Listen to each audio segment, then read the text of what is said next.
Happy holidays, everybody, and Tony here with my critique of a Power Rangers holiday episode I tried really hard to like, but I ended up feeling very disappointed in terms of its execution. I'm talking about A Season to Remember from Power Rangers Zeo, which aired on Fox Kids on November 27, 1996. This was directed by Robert Radler, and it was written by Jackie Marchand. When it comes to the Saban era of Power Rangers seasons, I do love Power Rangers Zeo, probably a little bit more than all three seasons of Mighty Morphin Power Rangers combined. I loved the steps forward it managed to take with changing the suits from Mighty Morphin to the new Zeo suits of that season, and even seeing Tommy, Rocky, Adam, Tanya, and Kat grow not only as Power Rangers but also as people. It was also a major treat seeing Tanya as the new Yellow Ranger of that season, because I thought that Tanya was rather underrated as the Yellow Ranger. She was creative, loyal to her friends, absolutely warm-hearted, and she was just an overall awesome person. I even have to give major kudos to Nakia Burris in terms of her warm and very inviting performance as Tanya Sloan. Power Rangers Zeo also had the bold move of making one of the veteran Rangers, Billy, become a technical supervisor for the command center, thus making him step down from his Power Ranger duties. Moreover, it was also the season that marked the triumphant return of Jason Lee Scott, the original Red Mighty Morphin Power Ranger, who ended up becoming the Gold Zeo Ranger. There is also no doubt that I enjoyed a lot of episodes from Power Rangers Zeo, with one of my most personal favorites being Another Song and Dance, because of how hilarious it was. However, as you can tell from the title below, A Season to Remember is not one of my most favorite episodes of all time. I don't think it's terrible or absolutely god-awful, far from it. It just lacked in tension and action that I love and enjoy in many a Power Rangers season. The main problem comes from how the villain's plan was executed, as well as how the climax unfolded. Yes, everything starts off well with Tommy, Rocky, Adam, Tanya, Kat, and their friend Raymond organizing an international holiday party. And mind you, this story was told as a flashback from a much older Tommy to one of his grandsons. And I know that there are a lot of shippers of both Tomberly and Tomcat on the comment section, and I don't want any shipping wars on the comment section, so please try to keep it civil. But I will say this about the whole Tommy Kimberly versus Tommy Cat discourse. I'm okay with both pairings, but I prefer Tommy and Kimberly as a couple a lot more. I really enjoyed seeing how much Tommy and Kimberly grew together, not only as Power Rangers, but also as individuals. They were able to see each other's best, worst, and ugliest sides, and they did not flinch. Moreover, Tommy's and Kimberly's relationship was one of unconditional love and boundless trust, which are hallmarks that I never want to take for granted. When it comes to Tommy and Kat as a couple, I only tolerated it. I know that it was meant to show that Tommy moved on from Kimberly after she gave him a Dear John letter. And by the way, the Dear John letter pretty much retconned all of the warmth and the genuineness that Tommy and Kimberly had for each other during their tenure as Mighty Morphin Power Rangers. But I digress. That'll be a video for another time when I deal with There's No Business Like Snow Business. Suffice it to say, I thought that the whole Dear John letter affair was really forced into trying to make Tommy and Kat an item. And while Tommy and Kat eventually became a solidified couple, especially evidenced in the Boom comics where they ended up having a son in J.J. Oliver, I thought that how their relationship was built was quite forced.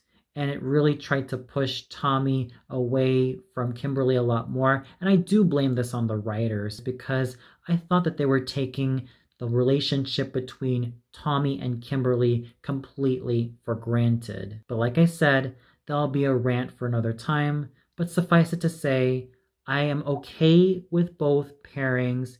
It's just that I prefer Tommy and Kimberly as a couple a lot more. Tommy and Kat was okay, but the only issue I had with it was how it was built, how it was established, and how it felt more forced than natural. But going to another issue I had with this episode was that it was kind of a mess. When you combine the older Tommy's flashbacks to his younger years, to the main story at hand, to the B plot with Bulk and Skull being assigned a new mission by Detective Stone involving stolen fruitcake, then you'll realize that the whole thing just lacks in cohesion. The main story did establish the whole importance of tolerance of other cultures and beliefs rather well.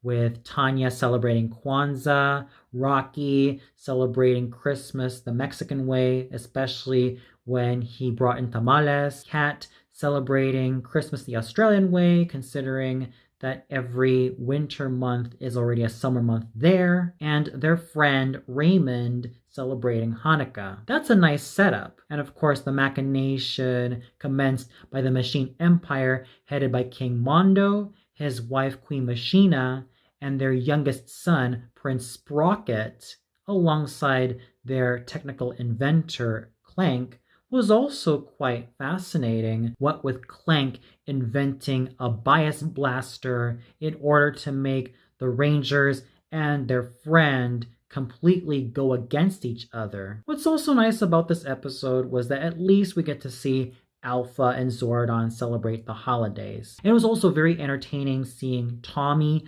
Rocky, Adam, Tanya, Kat, and Raymond bicker, squabble, and go at it at each other in terms of which holiday is the most superior, especially highlighted by Tanya's extra sassy attitude, Adam taking a notch in sarcasm, and Tommy, well, just being a little bit more of a show-off, and Raymond being very frustrated at them. The whole conflict starts to go down south when Zordon can't even do anything to reverse the spell, and King Mondo takes away the Rangers and Raymond's holiday paraphernalia, from Tanya's candles and Kwanzaa, to Rocky's tamales, to Kat's barbecued shrimp, to Raymond's menorah.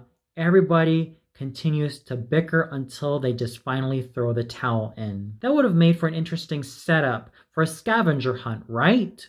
Completely wrong. What happens instead is that we see an unnamed little girl asking the Rangers and Raymond if the place that she is in is where the party is about to take place. And as a contribution, she has a poster of 7 people joining hands together. Now, this was where I asked myself, where did this little girl come from? How did she even get here? Was she even an established character in the very first moment? No, she just came in at the 11th hour. And she ends up being the one to break the spell by a little song that she ends up singing. The song itself may be rather chintzy and really corny, but at the same time, a part of me does understand why this little girl, who I will call Debbie Ex Machina, existed. She just ends up reminding them that the holidays is all about love, compassion, and tolerance, which is fine and dandy. But the worst part is that Debbie Ex Machina is not seen in the party, and we don't even get to see any acknowledgement from the Rangers of her existence, let alone have little Miss Debbie Ex Machina introduce them to her mother. It felt like Debbie Ex Machina's presence was completely superfluous, and she added very, very little to the entire story other than to remind the Rangers that the true spirit of the holidays is all about love and tolerance. That's that. I mean, say what you will about Becky from I'm Dreaming of a White Ranger. At least her presence and her existence have a point. She was a lonely little girl who was scared that her father was not going to come to see her sing at the Christmas pageant. And she was just a lonely little girl who also wanted some companionship from the Rangers. And we even get to see Becky and her father reunite and even see her join in the Christmas pageant with a smile on her face. Debbie Ex Machina, on the other hand, was just brought in from out of nowhere to cure the Rangers of their curse and find that holiday cheer once again. She doesn't even participate in the party. We don't even get to see her mom. And worst of all, we don't even get to know her name. That's it. She was just a little girl who was asking about the party, wondering why the Rangers and Raymond were fighting each other, and hammers home the message that the best gift that you could ever give to someone is love. No explanation as to how she knew about the party, no explanation as to why she was not there at the party with her mom, no, nothing. She was just simply there to be the Deus Ex Machina. And it just made me realize that is just a darn shame, because how the Rangers got duped into hating each other for their differences was started by the bias blaster. And it would have been nice to see Tommy, Adam, Rocky, Tanya, Kat, and maybe even Raymond do battle with the cogs, and we would have been treated with that. Instead, they ended up standing there, which made the scene completely devoid of any action or tension whatsoever. Like I said, a complete and utter shame. This episode would have been better if the flashback scenes were cut, if Debbie Ex Machina were not there, and the Rangers were left to solve the problem for themselves. How, you ask? Why not have Zordon teleport all of their holiday paraphernalia to somewhere outside the place they're having the party in and go on a scavenger hunt?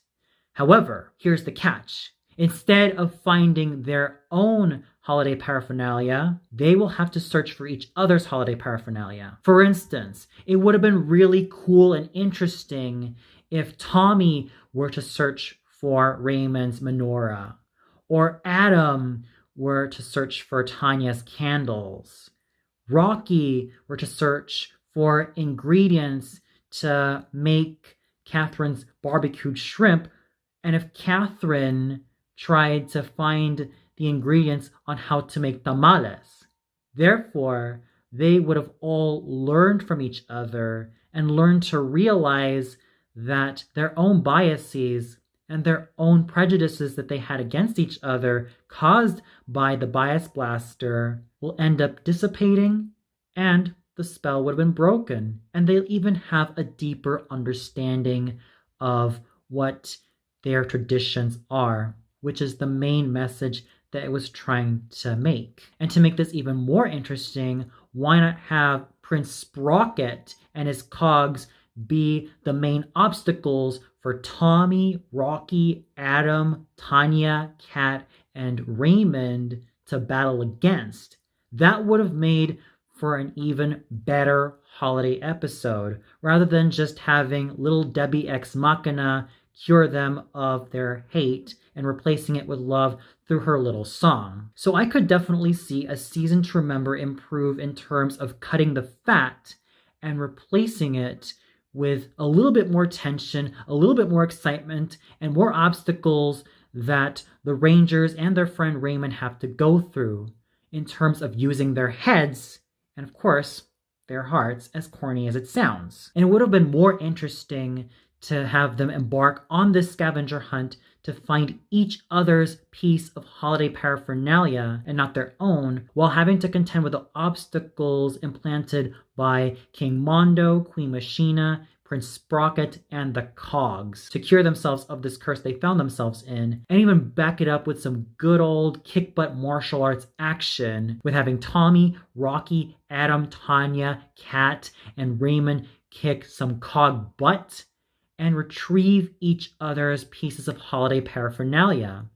Therefore, they would have also learned from each other and learned to appreciate each other on a much deeper level, as well as appreciate each other's cultures and traditions on a much deeper level, thus breaking the spell and not relying on Debbie Ex Machina to fix their problems. At least the episode ended well with the main Rangers and Raymond celebrating the holidays, although it's kind of a shame that Debbie Ex Machina was not there with her mom so that the Rangers could thank her for making them realize that the holidays are meant to be spent with love and tolerance. But as I said before, her presence and her existence were completely wasted, and if you just cut her out altogether, nothing would have changed. And if you just cut her out altogether, the Rangers would have to challenge themselves to find it within their own minds and hearts to fight off this curse. That would have been a much more satisfying holiday episode. And yes, it might have been nice seeing Tommy's and Kat's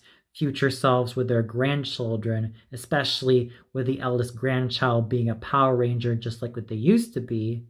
But it just felt kind of superfluous, and it added nothing to the entire story other than to have a bunch of Tom Burley shippers and Tom Burley fans cry foul at how little development Tommy and Kat ended up receiving as a couple. At least the big treat of a season to remember is seeing Bulk and Skull in their misadventure of finding out who stole all the fruitcake. And it's revealed that it was Rito Revolto and Goldar who stole all the fruitcake to make one gargantuan fruitcake. And I thought that was absolutely hilarious. And it's always fun seeing Bulk and Skull interact with Rito Revolto and Goldar. That was just comedy gold right there. And at least Bulk's and Skull's misadventures were kind of an antidote to an otherwise extremely polarizing and rather saccharine holiday episode that could have been better if some of the fat were trimmed and if there were more tension and action added into the mix. Other than that, A Season to Remember was a disappointing holiday episode. I know that there are some people in the comments below who are going to say that I'm being way too mean at this episode, or I don't really seem to have a heart, but please, please, please hear me out. I don't want to hate this episode. I don't want to feel disappointed in it, but it was just not my most favorite episode. It did not resonate with me, but at least I can give it the benefit of the doubt that it could have been a lot better if Debbie Ex Machina were expounded a lot more, if she were more useful to the main plot, or if she were written out of the plot completely so that the Rangers and Raymond could solve the problem themselves, especially if Zordon had made them go on a scavenger hunt for each other's paraphernalia, only to be confronted with King Mondo, Queen Machina, Prince Sprocket, and all of their cogs serving as obstacles that they have to overcome. And it would have been just as wonderful seeing Prince Sprocket throw temper tantrums of him losing all of his presents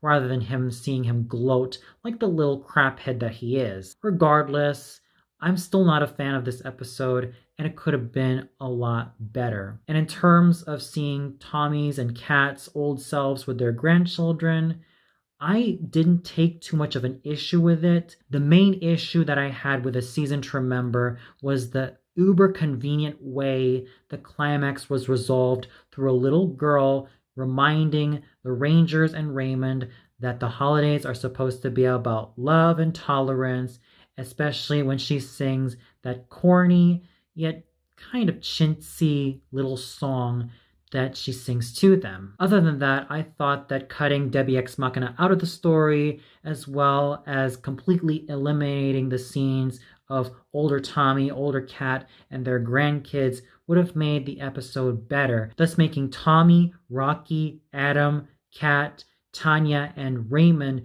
go through this alone and fight all these obstacles with everything they got, not only in terms of challenging themselves physically, but also mentally, and in some cases spiritually. That would have been more satisfactory than the Deus Ex Machina that was received at the end, let alone the climax of this episode. I have to thank you all for watching and listening to my critique of A Season to Remember from Power Rangers Zeo, and I'd also like to hear your thoughts on this episode. Did you really like it? Did you feel like there could have been a lot more to this episode rather than just having little Debbie Ex Machina solving the problems?